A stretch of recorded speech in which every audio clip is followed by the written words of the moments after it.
that I need to do is to introduce Torsten to you, and then we'll kick off with the presentations and the running for the day.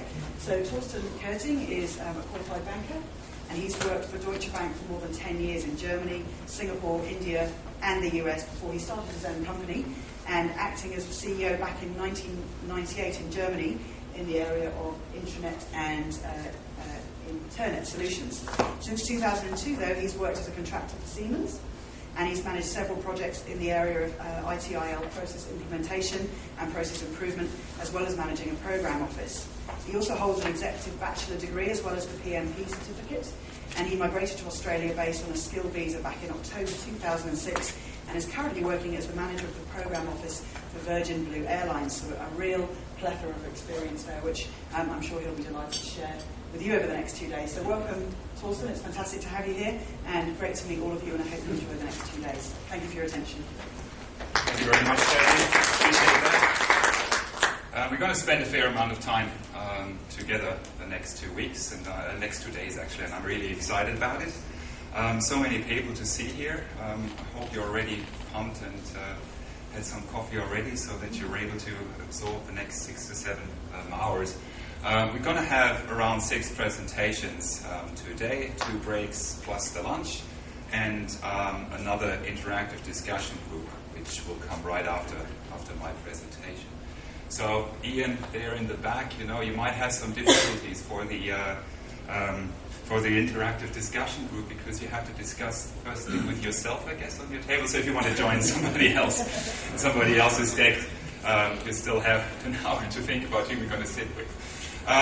So we had already a masterclass yesterday facilitated by Kathy. Thank you very much, from Tasmanian Government, and she's done some fantastic work there over the last 10 years, and what we really got out of that is some new insights around how government is doing great project management methods, and whoever wants to get a hand on a free method, talk to Kathy. Maybe just stand up there, right? So that's the person to talk to if you would like to see some new approaches around project management and some great methodologies. So let's get started. And yesterday I scared some people off because I said I've got 120 slides today. So somebody said, yes, we've got death by PowerPoint, maybe death by pictures when you see the slides. And I probably have 30 seconds per slide, so the first 20 seconds I'm going to spend on thank you. I would like to thank everybody that I'm here and that I had the opportunity to present today, as well as doing the chairing of that conference. So that's where I used to be, and we migrated from that little dot there to this little dot there, and I really appreciate the weather around Brisbane. Who came in over the last 2 days, or today or yesterday, from somewhere else? Okay, who came from the south? Who went through the thunderstorms this morning or yesterday via Sydney or Melbourne? So we haven't had any of these in the last couple of days, so hopefully you appreciate the weather here. I just recently came back, and I'll tell you more about this in my health check presentation this afternoon, from a long hike in the US, the John Muir Trail, a 250-mile exercise, and this is me in the middle of it enjoying the scenery. This is me after that, enjoying a hamburger. And after 3 weeks out in the wilderness, this feels like a big pleasure. This is my working place where I put the slides together. My view out of my house, I finished up actually 8 weeks ago with Virgin Blue, so I've got plenty of time to spend at the moment for other great stuff, which I really enjoy, especially that view. It's a typical Queensland view, I guess. I run a blog around project management. Sometimes I give people advice how to play dead if they want to hide from their stakeholders. I run a paragliding portal which has 6 million page impressions every single month, so I was really impressed about this when I launched this 4 years ago. So unfortunately now here in Australia I'm not able to do that really much as I would love to do it, so I need to work on the portal a little bit more. And myself with a little small carbon footprint going to the Queensland board meeting with one of my chaps, and that's actually me. As everybody who is chairing a conference and, talking about proud themselves, I also wrote the book. I realized, unfortunately, 2 years ago that I wrote it in German and that nobody in Australia, besides some migrants, would able to read it. So that's me up there. So something about my idle project history. So I was told to do a presentation today around the critical value of risk management. And what I realized prior to this conference, that I've never seen a conference talking about actually project risk management. So there must be something out there where the momentum on risk management is increasing. So I didn't look at the critical value just as such. I also looked at the critical reasoning. So why do we need to worry more about risks in our projects? Why do we have to manage our risks differently than we probably have used to manage them in earlier days? So I looked out at the internet to look first of all what is the definition of risk, and you might have read them in different ways. So this is one out of the encyclopedia that's called probability or threat of a damage, injury, liability, loss, or other negative occurrence caused by external or internal vulnerabilities and which may be neutralized through premeditated action. I'm non-native, I'm German, so that's why I'm struggling with this word. So that's one definition. The other one, much shorter, to quantify the likelihood of loss or less than expected returns.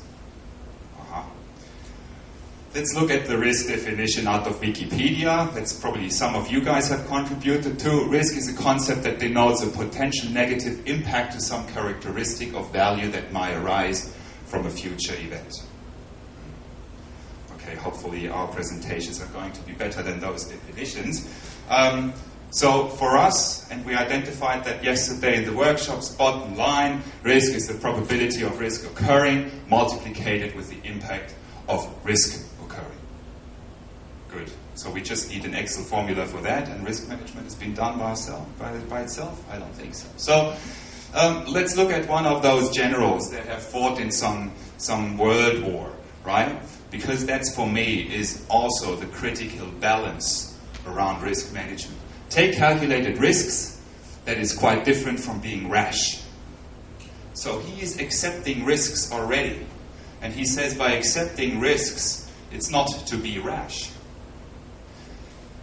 The first Premier Minister of India, that was one of the major and longest Premier Ministers down there, Jawaharlal Nehru, he said the policy of being too cautious is the greatest risk of all. So if we try to mitigate every single risk that we might have identified in our project, that's the biggest risk itself. So we need to define or understand the balance between what kind of risks we potentially might need to mitigate, what kind of risks are we accepting on the other side. So I mentioned at the beginning why and what became different, that risk management becomes more important. And what has changed the way we have to manage projects and their risks. And that's what this presentation is about. So what I did, I looked at three major reasons out there. And you might have read similar books, you might have a similar perception. One reason, and we'll talk about this further, one reason for me is the world is becoming flat. Who has read the book by Thomas Friedman? Okay, so you know the 10 flatness? I'm going to talk about those 10 flatness. I don't ask you right now. So the world is flat, and the world is becoming more flat every day. Maybe with the increased oil price, less flat than it used to be. The other reason is The Inconvenient Truths. Who's read that book or heard some speeches from Al Gore? So Inconvenient Truth, the global warming plus, and that's part of that topic, is the resource shortage itself. And then the third reason for me is the world is changing itself. It's not just becoming warmer, it's not just becoming flatter. There are other areas where the world is changing constantly. Right? And I just put the symbol of change in there. Whether he's able to change it or not, that's a different question. But Barack Obama, 40 days from now, potentially being elected for the new US president. So let's look at the world is flat. There are 10 flatteners out there that Thomas Friedman has described in his book. And the first one he's talking about is the fall of the Berlin Wall. Who still remembers that day? For us in Germany, and at that point in time I had the pleasure to live in Germany, this was one of the major events, right? Standing at these bars and seeing just all these people coming in and greeting and waving and whatsoever. And what has changed because of that? And Friedman is talking about two things. One thing, and I think everybody can commit on that, is that it ended the Cold War. Yeah, so with Gorbachev and with this whole exercise that we went through by opening the Berlin Wall, that's not us, it was our fellows on the East, ended the Cold War. Right? We might get into a slight different Cold War at this point in time. Let's see how the issues are being resolved, but it ended at that point in time, it ended the Cold War. What else did it do? It granted access to new markets, to new products, labor and material. Yeah, so we had access to the whole eastern part of Europe. Yeah, so you see Poland, for example, which wasn't part of European Union and discussions and all that, it's now moving more closer to Europe. And even towards the borders of Russia, where the crisis, the recent crisis are coming from. So all these new markets have been opened up. There are now 25 countries as part of the European Union, which would never have happened without the fall of the Berlin Wall. So that's the first flattener that Friedman is referring to. The second flattener is the internet itself. This is just a picture, you know, how it looks like, all the cables and connections that have the most traffic in the world. So for me, when I saw this picture first, I migrated already to Australia. Where the fuck is Australia? Yeah, all right, in the lower end corner, and I think we've got two connections, one coming from the US and one coming from Asia, but at least the internet connection is pretty good here, right? So I'm happy about this. But see what's going on between Europe and the US. So this created easy global competition. Without the internet, you know, all what's happened in the Silicon Valley and with other startups in the industry would have never happened without the internet. And the ability to share information. The hike that I've done with a fellow guy out of Germany, and we planned for this hike for almost a year. And guess what? We talked on the phone twice for half an hour. The rest of the planning took place via the internet, via collaboration, via our Excel sheets where we had our packing list, our training plan, and whatever. Yeah, all this was done via the internet. Imagine you would have needed to do this like 20 years ago without the internet, right? You pay like $10 for a minute to hang on the phone to organize all this. It would be literally impossible. Yeah, it would take much longer time. So that's the second flattener that Friedman is referring to. The third one are two areas. One is the standardization by Microsoft Office, by the Microsoft Office suite. So we are able to exchange information in a standardized format. So without PowerPoint, 2007 on here, I wouldn't be able to share this kind of information. I would have had to find another way to get this information in front of you. So that is one thing. The second thing is HTML and the HTTP protocol, which are the fundamentals for the internet. So without those protocols, without those languages, without those standards, information wouldn't be able to share, and you wouldn't be able to work on your computers somewhere else in the world, right? Whether this guy is now looking at a video or whether he's doing some work, that's up for us to judge. But without these protocols, you wouldn't be able to do work remotely. Who's recently done a home office working day? Without that stuff, you wouldn't be able to do it. Yeah? And listen, and imagine 15, 20 years back, you thought, oh, if I could sit on the beach and do my work. Now you can do it. Just go down to the Gold Coast, have your 3G card plugged into it, you know, have your BlackBerry maybe aside, and just go ahead. Yeah. The fourth flattener, open sourcing. So what is open sourcing about? And these are the four principles. You run it, you study it, how it's working, you adjust it, you modify it, and you share it again with others.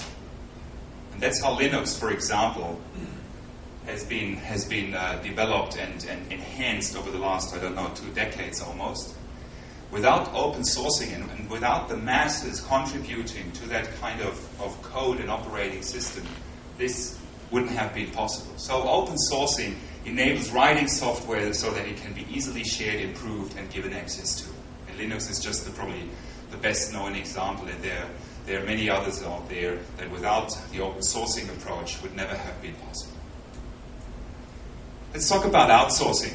So, outsourcing is the fifth flattener for him, and it outsources entire, we still call it lower value functions, but value functions to other firms, to other countries at a lower cost.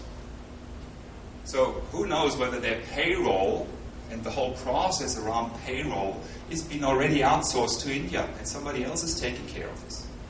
Who's receiving phone calls from Telstra, getting you a new Nokia mobile phone because you just bought one? I get one every 2 days. Yeah? And I realize because it takes 2 seconds until the other guy on the other phone understands that I'm on the phone, sits in Manila or in Bangkok, Bangalore, who knows where these guys are sitting. So these whole processes have been outsourced. Yeah? So that's the fifth flattener. The sixth flattener, offshoring.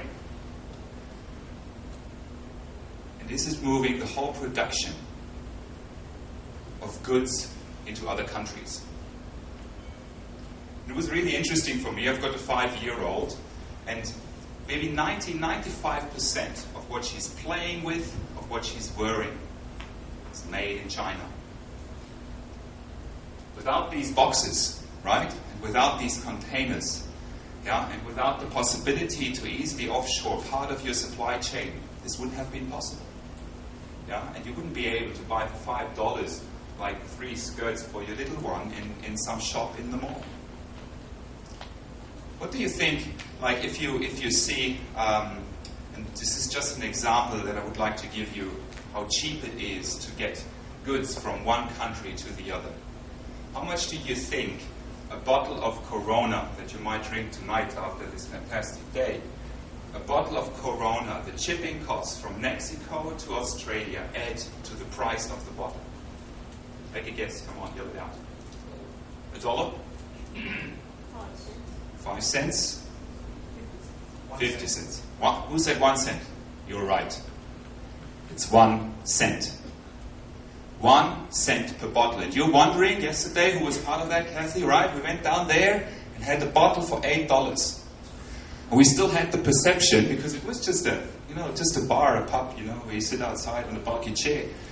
You have the perception, maybe $1, maybe it's $2. That's why it's so expensive, because the shipping costs. No, the shipping costs, that isn't the game anymore. It's 1 cent.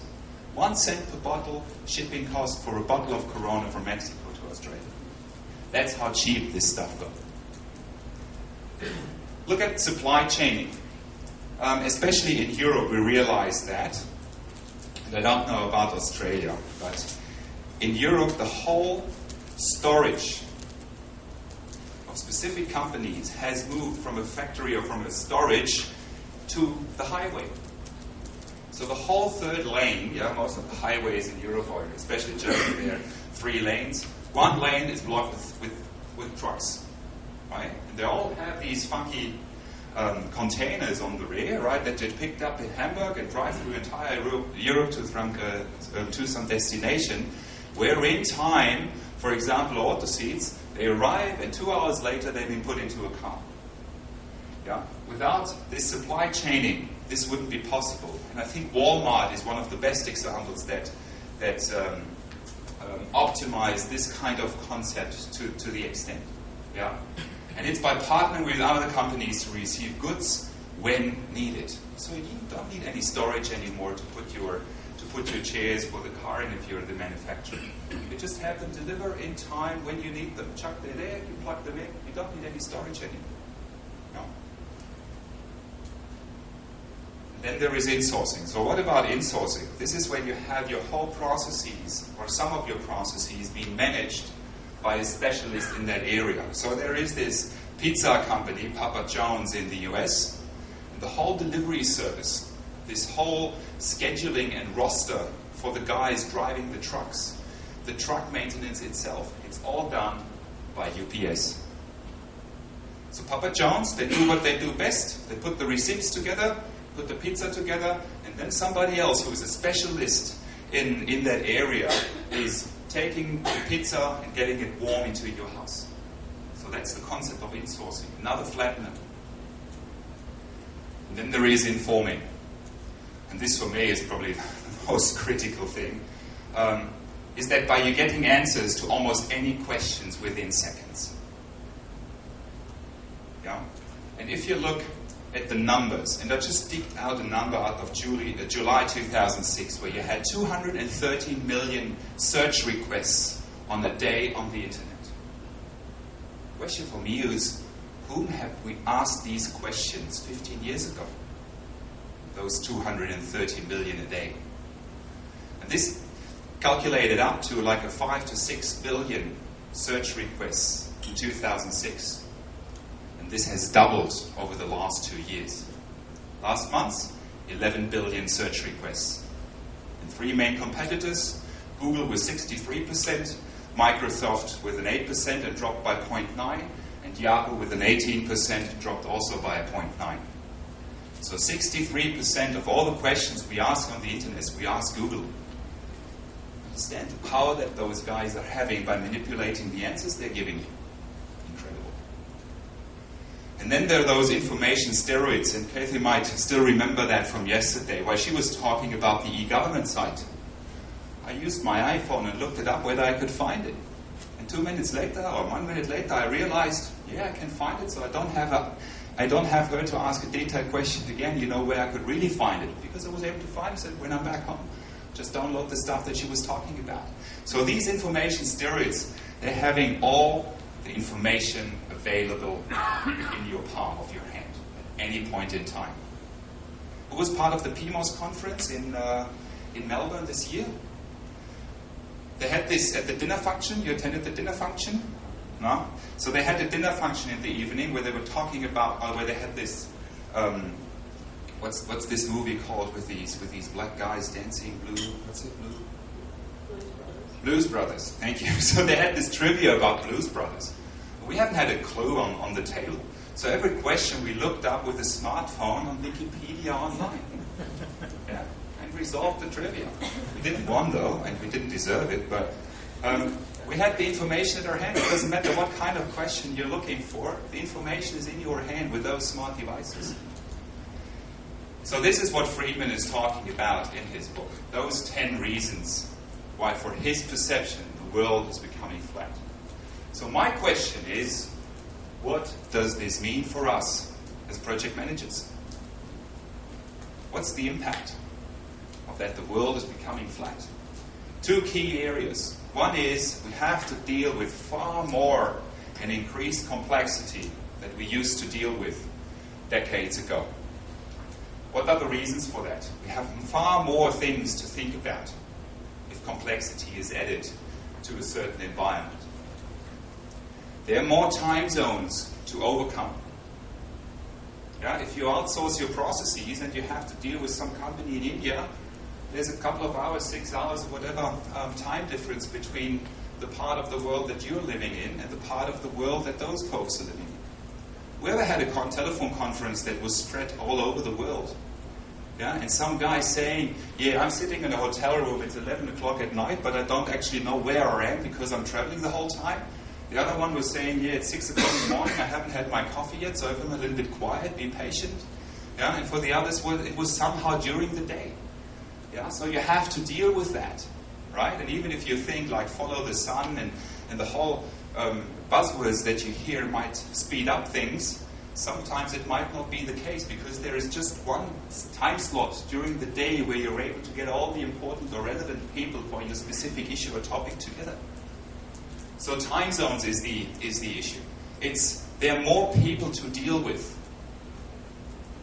Yeah, and in Europe we realize that because those 25 countries that are now part of the European Union, they still have to follow the rule that everybody has to commit to a certain decision so that it becomes valid. Do you understand how hard it is to make a decision in nowadays with 25 countries involved? Yeah, and it's not the time zone issue, right? It's not the cultural issue. It's also the language issue. Do you know how many translators they employ at the European Union to be able to translate every single paper that some country is coming up with to all the other 24 languages. It's amazing. Yeah? So with all that, there's more to deal with. And with more people, there are more cultures. And it's probably not the problem for native English native speakers, because the native language for us, it might be that all the different dialects we're able to absorb, or the native are able to absorb. But imagine, like, for some bloke out of France that needs to understand all the other different English dialects from the other non-native in this telephone conference call without seeing their lips, without being awake at that point in time. It's becoming harder. And more things can and will fail because of that. Who still remembers that Boeing was laughing at Airbus once they had delayed the A380? And 1 year later they had the same issue, but because of different reasons.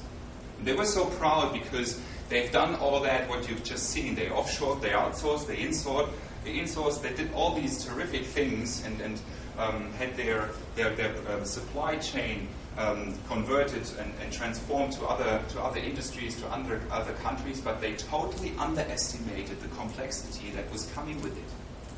Yeah, so by dealing with all these suppliers and vendors, this plane still didn't get up in the air. And it used to. I was supposed to fly last year in May, I guess, right? And it hasn't left the ground yet. Yeah? So because of all that, things can and will fail. And they will take longer.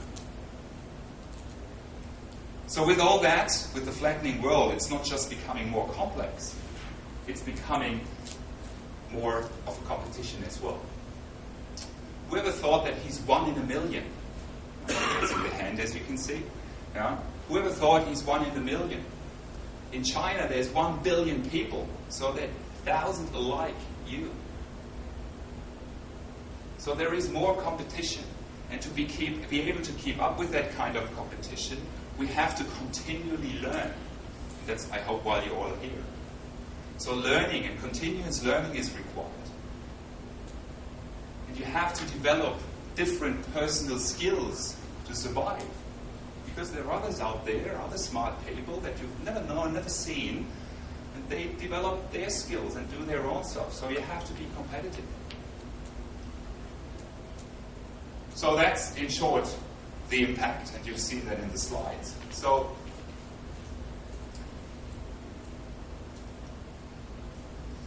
let's look at the 3 items again. We looked at the world is flat. Let's look at the inconvenient truth. And the inconvenient truth for me is about global warming and resource shortage. So who has heard about this sealed fort that we're building in northern Europe or Siberia or whatever? Yeah? What's it called? Seed fault, yeah, sorry. So the seed fault.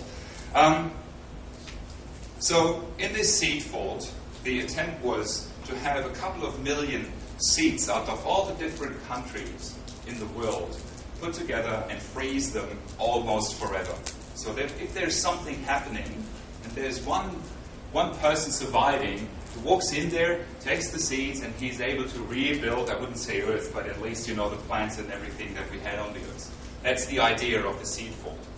And once they started to build it and plan it and construct it, it was all about to build it almost forever. Right? So they took the worst case scenario in global warming and added, I don't know, whatever kind of contingency to it to be able to store those seeds and have them locked in for almost forever. And you know what happened after 1 year after they opened that up? This mountain that it's built on, it melted. So this construction, that's how it looks like from the inside. Yeah, so you've got this entrance that you've just seen here. And then there is the tunnel, and then there are some corridors and some airlocks. And in these green areas, that's where the seeds are stored. This kind of tunnel almost broke apart. Yeah, because the earth moved, because because the mountain melted and moved a little bit. Yeah, this tunnel, moved as well, cracked on the sides. Yeah, so the stuff that we think is almost forever and well planned, we knew about global warming, even still that fails. This is not not a surprise. I just put this chart up. Everybody knows about it, and whatever kind of statistics you read, the world is getting warmer, and there might be and will be and are rising sea levels. Yeah? Don't take it serious. The Taj Mahal will be underwater, but the sea levels are rising, and you see the history in that, the annual tide gauge records, and you see very well that the sea levels are going up, no doubt about it. Even if we can't realize it that much, but from a statistics and measuring perspective, the sea levels are going up. So the sea levels are going up. There should be more water. No, there isn't. There's actually water shortage. So people are fighting and starting to fight for the water, and you see all the lineup, no water coming out of the tap. And the biggest storms than ever before, like Katrina with New Orleans, that was just one example, and the recent one, and the panic that was created out of that for a specific reason, of course. You see that every single year, and it's starting earlier. So what do we have? It's like September, right? And the last one was early September. Usually it starts in October, or like a decade ago, the storm season started in October. And there are more and more storms coming up, one after the other. And last year was the first time they have this ABCD kind of algorithm where they give them names to the storms, and they start every single year. They start with A. And the last year was the first time that the alphabet wasn't enough, because they had so many storms coming in over and over again. And we've got disappearing lakes. This is just one example, a Lake Chad in Africa. And you see that from 1963, where this was a full lake, to 2001, the lake almost disappeared. So if you rely on your project for some water in that lake, it might be a risk that you would need to add to your register in future. And these are the satellite pictures, how it looked in 1972. And here you see, can't see the water anymore, gone, disappeared. So what happens to the people that used to do farming maybe around here? You see those green areas, right? What happens to those people, right? They move. Yeah, they move somewhere else, and they will put their tents or their houses up somewhere else where potentially other people already live. And then you might have those wars that I'm going to talk about this in a minute. And then you've got more wilderness fires than ever. This is just a satellite picture out of California. About 1 or 2 weeks before I started my hike in California, unfortunately the wind was coming from the east. That's why all the clouds are on the sea and not actually where we hiked later on. And there are more wildfires than ever. And not just in that region. We realized that like 1 or 2 years ago in Melbourne, and all the smog and all the wildfires we had there.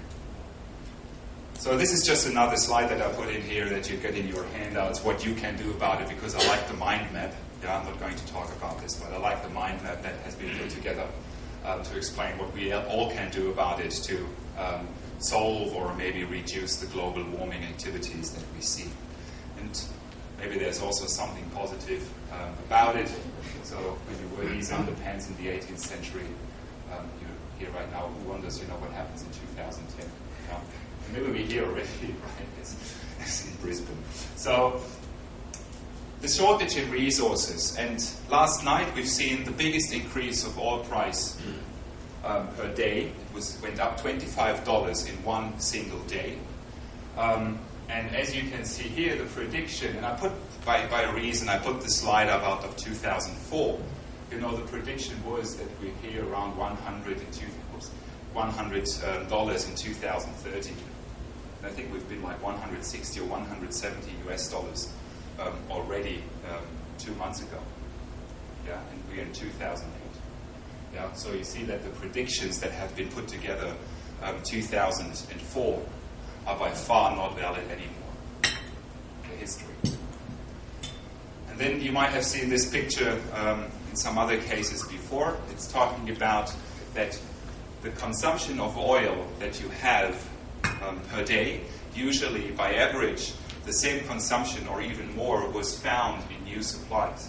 And this doesn't happen anymore, right? So we bite into our resources without finding new. That's why you're able to predict when we run out of oil. You can see here, it's I think also another slide out of 2004, the supply and demand you see that the demand increases the supply. These are not accurate numbers, but it gives you the idea that at some stage, without finding new supplies, that was it with the oil. So hopefully science and new inventions will solve that at some stage. So the water is disappearing. We might have some new approaches how to get the shower. And then there is this new idea that you can use food for oil replacement. So for your ethanol that you might find at the petrol stations. And this already has been realized in the last year why this was increasing. And you see these slides here, how the production of ethanol and the ethanol growth has increased and will increase further. We realized that we actually need that land to provide more food for us and the 6 billion people currently living on that earth. And then there are the resource wars. I just mentioned that with the Chad lake. So what happens to those people? Yeah? They need to move and move somewhere else. And in that area that they might need to move to, there are already other people. And then, there's just maybe land for one. So what happens? Yeah? So these resource wars, we see them already, and we will see them further on in the future. So global warming and shortage in resources. So what does that mean for us? We need to sharpen our senses. We need to understand the environment that we are working in and identify how we mitigate the risks that are coming out of what we've just seen. We need to deal with new requirements as we move along. Right? Think about this seed fall that has been planned for a couple of years. So now new statistics are coming up and you have to adjust. Right? And you have to adjust your whole project. So more changes as you go, and I think we see more agile, more shorter projects and more phases in projects than we've seen before. Like those long-running IT projects that I've been part of 2 decades ago, they don't exist anymore. Right? It's about to deliver in a shorter amount of time to see the result and to be able to mitigate risk because of that you deliver in a shorter time frame so that you're not impacted as much from the outside. And more risk requires more contingency. So the example for the contingency here is the umbrella, and we'll come back to that. So that's in short the impact for us as a project manager because of the global warming and the resource shortage. So let's look at the world is changing, and for me there are 2 or 3 additional reasons to the one that we've just seen. This risk, and I think we spoke yesterday about it, the risk of 9/11 we haven't had on our registers, nobody had. That you lose the entire building plus your entire staff all at once. Yeah, and I still realize, because I used to live at that point in time, I used to have an apartment in New York and had a couple of friends, that one company, exactly that happened, right? So they had a backup site outside the World Trade Center, and there was a big, how you call it, Tresor? There's something that you lock up and that is able to sustain heat and all that. Yeah? Tresor? Huh? Yeah, safe. Thanks. So in that safe, they had the recovery plan for their backup site, but there wasn't any staff left. Right? So they had to crack this safe open, take this backup plan, and then somebody else that had never touched that documentation was able to recover their backup site, so that other branches in the world were able to further deal with whatever they had to deal with. Right? So nobody had it on the register. The whole terrorism that we had in the world, and Islamabad, we've seen 2 or 3 days ago where this 1,000 kilo bomb just exploded in front of the major hotels there. It's something that we have to plan for, right? It's not just a risk from both. It's something that you really have to plan for in your potential projects that you're running. And then there is the increase of human knowledge. So Bill Clinton made the comment that the store of human knowledge doubles every 5 years. It might be even faster than that. So the whole knowledge that we're producing, all the stuff that you have on your table, that you have on your DVD, all this stuff is just exploding from a knowledge perspective. And it's increasing dramatically. Then we've got 6 million people currently living on our planet. There will be 9 billion shortly, and the statistics say that's probably all we can cope with from a planet perspective. So the numbers will go up from a number of people perspective in a flat and warmer world. So the flat and warmer world, we talked about the additional stuff that I think is important is the terrorism, the increase of knowledge and the increase of population. So what does this mean to us? We need to try to understand, to know what we don't know. Nobody had this, as I said, 9/11 on the register, that somebody is flying a bomb into a plane almost, into a skyscraper almost. Nobody had this on the register, so nobody thought about it. So the question is, how do we understand, how will we know what we don't know at this point in time? I think that is something that we're going to learn and to explore over the next 1 or 2 days, and at least get maybe some tools and some hints around that, how we're able to endeavor that. We need to identify the right contingency and not just manage the project. We need to manage the risk. It's not just going over the street from A to B. It's also to manage your risk that you're not getting wet, and therefore to choose the right contingency. So these are the three major areas that are relevant to me, that have changed the way how we need to manage projects and how we need to manage the risks. So the world is becoming flat. We've seen the 2 reasons. The world is becoming warmer and we have less resources to deal with. The world is changing. There are more people to deal with, an dramatic increase of knowledge, and the influence of the terrorism that we see almost all over the world. And therefore, we need to learn. I think that's what we're all here for. We need to learn, we need to find out, and we need to manage the risk. And let's start today. Thank you.